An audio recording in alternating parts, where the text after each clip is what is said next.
मैं यदि जीवन परिचय दूं, थोड़ी नॉर्मल बातें बताऊं जहां से क्वेश्चन भी पूछे जाते हैं, तो मैं कहूं कि इनका जो जन्म था वो नागौर में एक गांव पड़ता है पिंपासर, वहां पर हुआ था। बर्थ पैलेस जो है वो पिंपासर नागौर है, जहां पर एक पंवार राजपूत परिवार में इनका जन्म हुआ था।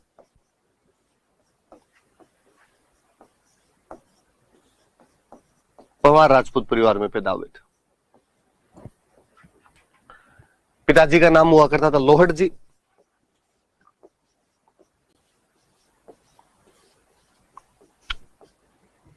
माता का नाम था हंसाबाई,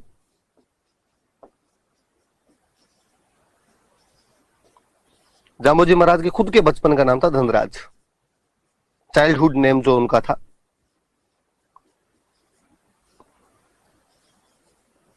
वो था धनराज।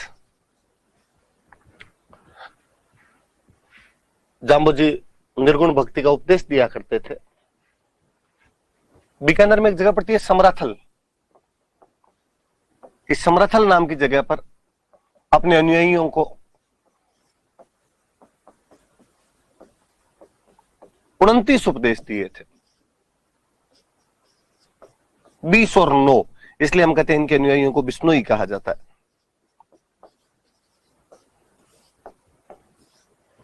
वहीं बीकानेर में एक गांव पड़ता है लालासर, जहां इनकी मृत्यु हो गई थी। पास में एक स्थान पड़ता है मुकाम, जहां पर इनको समाधि दी गई और यही बाद में इनका मुख्य केंद्र बना, जहां पर आश्विन की अमावस्या को और फाल्गुन की अमावस्या को मेले लगते हैं।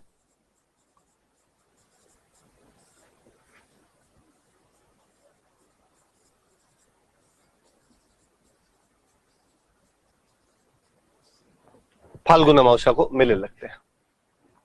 कुछ नॉर्मल जानकारी हमने पढ़ी कि जामोजी महाराज का जन्म पिंपासर नागौर के गांव में पंवार राजपूत परिवार में हुआ। पिताजी का नाम लोहड़ जी था और मम्मी का नाम हंसाबाई था। याद रखें, मुझे याद है पिछले से पिछले साल किसी एग्जाम में क्वेश्चन था कि लोहड़ जी तथा हंसाबाई कौन से संत के माता पिता का नाम था, तो जाम्बोजी महाराज के। इनके खुद के बचपन का नाम धनराज हुआ करता था। बीकानेर में समराथल नाम की एक जगह है, मिट्टी का एक टीला है, जहां पर अपने अनुयायियों को 20 और 9 अर्थात 29 उपदेश दिए थे। 20 और 9 उपदेश के सुनने की वजह से इनके अनुयायी जो है वो बिश्नोई कहलाए। बीकानेर के लालासर नाम के गांव में इनकी मृत्यु हुई थी। वहीं पास में मुकाम नाम की एक जगह पर, मुकाम का मतलब वैसे जगह ही होता है, स्थान नहीं होता है, वहां पर इनको समाधि दी गई थी, जो बाद में इनका मुख्य केंद्र बना, जहां पर इनका मुख्य मंदिर बना हुआ है जाम्बोजी महाराज का। आश्विन अमावस्या और फाल्गुन अमावस्या को वहां पर बड़े मेले लगते हैं मुकाम के अंदर। कुछ बातें और पढ़ते हैं। एक तो जाम्बोजी महाराज को विष्णु का अवतार मानते हैं कि विष्णु के अवतार थे। एक हम इनको वैज्ञानिक संत कहते हैं। अभी हम पढ़ेंगे कैसे क्या, अपने तो इतनी बात याद रखे थोड़ी, कि इनको वैज्ञानिक संत कहा जाता है। दो चीजें, भगवान विष्णु का अवतार माना जाता है और इनको वैज्ञानिक संत, साइंटिफिक सेंट कहा जाता है। इनकारनेशन ऑफ लॉर्ड विष्णु और साइंटिफिक सेंट कहा जाता है, वैज्ञानिक संत कहा जाता है। कहते जब जाम्बोजी महाराज यहां पर थे तब दिल्ली में सुल्तान हुआ करता था सिकंदर लोदी, और सिकंदर लोदी इनके चमत्कारों से प्रभावित था, वो इनको मानता था। बीकानेर में अकाल पड़ गया था, हर साल अकाल पड़ते थे इस क्षेत्र के अंदर। पग पुगल धड़ कोटड़ोन, उदरज बीकानेर, भूलो चुको जोधपुर ठाओ जैसलमेर वाली बात है। अपने यहाँ अकाल नहीं पड़ते तो किसके अकाल पड़ते? अकाल में सबसे भयंकर समस्या होती कि मनुष्य खुद तो जैसे तैसे करके जीवन यापन कर लिया करता, पशु मरने लग जाते। कहते जाम्बोजी महाराज ने सिकंदर लोदी के पास मैसेज करवाया कि सुल्तान पशु मर रहे हैं। सुल्तान ने जाम्बोजी के मैसेज के साथ ही वहां से गाड़ियां भर भर के चारा भेज दिया था। तो जाम्बोजी के कहने पर दिल्ली के कौन से सुल्तान ने बीकानेर क्षेत्र में अकाल के समय पशुओं के लिए कैटल फीड या चारा भेज दिया था? तो सुल्तान कौन है? सिकंदर लोदी। सारी बात याद रखना। अकाल के टाइम चारे की व्यवस्था की, कैटल फीड अरेंज करवाया उसने। कहां पर? तो जिस क्षेत्र में रहते थे वही मंगवाएंगे। बीकानेर क्षेत्र। अब दिल्ली का सुल्तान ही जब मान रहा है तो पास वाले तो मानेंगे अपने आप में। उन दिनों में जोधपुर में राजा हुआ करते थे जोधा,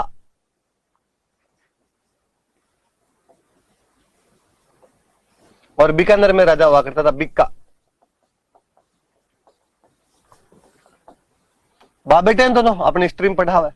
ये दोनों भी जाम्बू जी का बहुत सम्मान किया करते थे, दोग लगाते थे कि महाराज ध्यान रखना।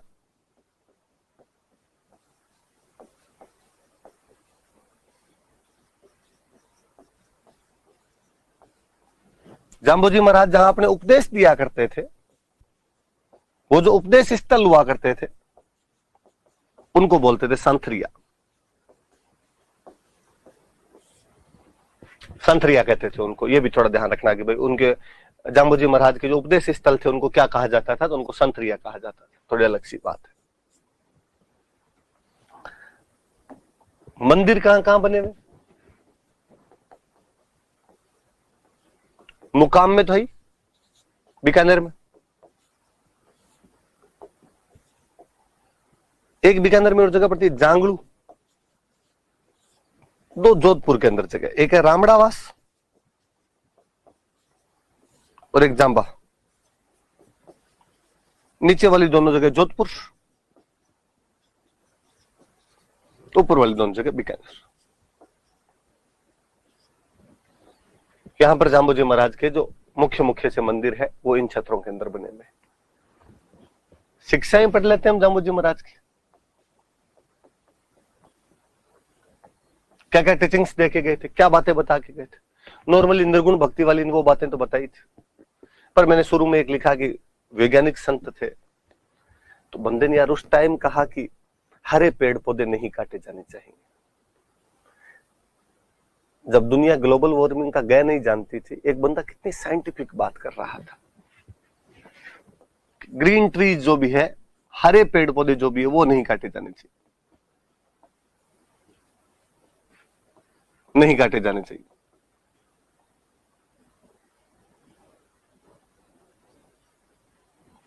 अब भाई जाम्बू जी महाराज तो सारे हरे पेड़ पौधों के लिए क्या के गए थे, कुछ ही नहीं कटे। पश्चिमी राजस्थान में वैसे ही पेड़ पौधे नहीं होते, और यदि आपने काट लिए तो और कम हो जाएंगे, और कम हो जाएंगे तो बरसात नहीं होगी, बरसात नहीं होगी तो भूखे मर जाओगे इस इलाके। भगवान जाने आरपीसी को किसने कान में जाके बताया कि जाम्बू जी ने खेजड़ी काटने के लिए मना किया था। इसलिए एक बार क्वेश्चन पूछ लिया था कि बिश्नोइयों का पवित्र वृक्ष बताइए, तो खेजड़ी। बाकी जाम्बू जी महाराज एक सिंपल लाइन बोल के गए थे, मैंने पहले भी कभी ये लाइन बताई होगी कि सिर साटे रूख रहे तो भी सस्तो जान।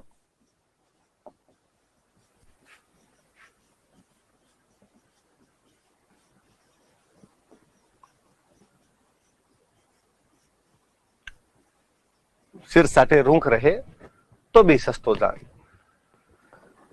यदि एक सिर के बदले में एक पेड़ बच जाता है, साटा मतलब बदले में, रूख मतलब पेड़, सिर के बदले में एक पेड़ बच जाता है, तो भी सौदा महंगा नहीं है, सस्ता है। और मैं कहता हूं कि पेड़ बचाने के लिए एक सर नहीं कटा था। उस भाद्रपद शुक्ल 10वीं विक्रमी संवत 1787 के दिन अमृता देवी बिश्नोई के नेतृत्व में उस खजड़दे नामक गांव में 363 लोग उन पेड़ों को बचाने के लिए शहीद हो गए थे।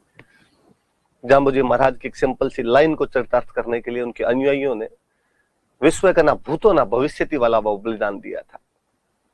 सिंपल सी लाइन की सिर साटे रूख रहे तो भी सस्तो दान।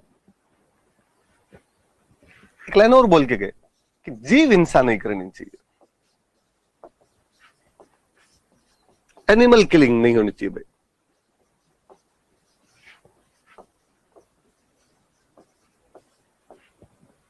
जाम्बू जी महाराज तो सबके लिए बोल के गए कि कोई जीव नहीं मरना चाहिए। कीड़ी मकोड़ा भी क्यों मरे भाई, उसमें भी जीव है। आरपीसी वालों को ये भी भगवान जाने किसने समझाया कि हिरण के लिए कह के गए। मुझे लगता है ये वाली शिक्षा सलमान खान को ढंग से याद हो गई। कहा उन्होंने कि नीले कपड़े नहीं पहनने चाहिए।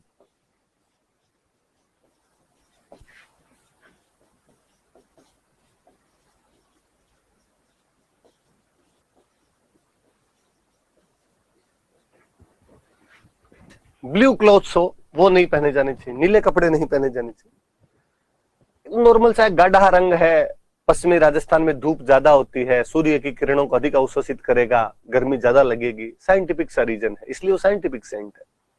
नीले रंग को वैसे भी सनातन संस्कृति में एंटी एनर्जी कलर माना जाता था कि नीला रंग जो होता है वो आपकी शक्तियां खींच लेता है, उर्वर क्षमता समाप्त करता है नीला रंग। इसलिए नील की खेती भी यदि जमीन में की जाती थी तो उस जमीन की फर्टिलिटी पूरी तरीके से गायब हो जाया करती थी। अक्सर सुनते हैं कि पहले जब सर कटने के बाद में धड़ लड़ा करते थे, उन धड़ को गिराने के लिए उन पर नील के छिंटे मार दिया करते थे। यदि कोई महिला अपने पति की मृत्यु के बाद में सती होना चाहती थी, घरवाले समझाते कि सती नहीं होना चाहिए, क्या करेगी, पर उस समय चूंकि वो भावावेश के अंदर होती, वो जिद करती कि मैं सती होंगी, अक्सर ऐसी महिलाओं पर नील के छिंटे मारे जाते, कहते हैं महिलाओं का जोश ठंडा पड़ जाया करता था। कुछ भी हो, पर नीला रंग एंटी एनर्जी कलर अपने समाज में जरूर माना जाता था, राजस्थानी समाज में। इसलिए उन जाम्बोजी महाराज ने भी कहा नीले कपड़े तो मत पहनो यार कम से कम। और आज भी गांव के अंदर अक्सर यदि महिलाएं तो नीले कपड़े पहन ले तो डोकरियां मना कर देती है, अभी भी नीला तो नहीं पहनना चाहिए। मध्यकाल की बात है, विडो रीमेरिज नहीं हुआ करती थी। बंदे ने कहा कि भाई विधवा विवाह किए जाने चाहिए, विधवा विवाह को प्रोत्साहन दिया।